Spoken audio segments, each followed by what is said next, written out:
રાજકોટ જિલ્લાના ઉપલેટામાં હાલ તમામ વોર્ડમાં ભૂગર્ભ ગટર અને નલ સે જલ યોજનાઓને લઈને કામ ચાલી રહ્યા છે। આ કામથી દરેક વિસ્તારોમાં પાઇપલાઇન નાખવા માટે ઊંડા ખાડા ખોદવામાં આવ્યા છે। જો કે જેને લઈને વોર્ડ નંબર 9માં ચાલી રહેલી કામગીરી દરમિયાન પીવાના પાણીની પાઇપલાઇન લીકેજ થતા લોકો પાણી વિહોણા ન રહે તે માટે નગરપાલિકાના પૂર્વ સદસ્ય અને સમાજ સેવક એવા રજાકભાઈ હિંગોરા દ્વારા નગરપાલિકા પ્રમુખ વર્ષાબેન ગજેરાને રજૂઆત કરતા તાત્કાલિક ધોરણે પ્રમુખ દ્વારા પાણીની નવી પાઇપલાઇન લગાવવાની કાર્યવાહી હાથ ધરી છે, જેને લઈને સ્થાનિક રહેવાસીઓએ રજાકભાઈ હિંગોરા અને નગરપાલિકા પ્રમુખ વર્ષાબેન ગજેરાનો આભાર વ્યક્ત કર્યો હતો।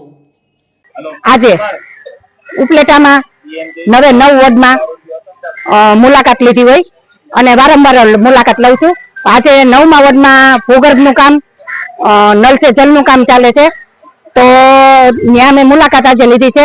તો આ એરિયાના લોકો, મુસ્લિમ એરિયાના લોકો છે ને 18 વર્ષનું સાથે રહી અને કામ કરી છે, સાથે રહીને નાના મોટા પ્રસંગ સાથે રહીને ઉજવી છે, હળી મળીને રહી છીએ અમે।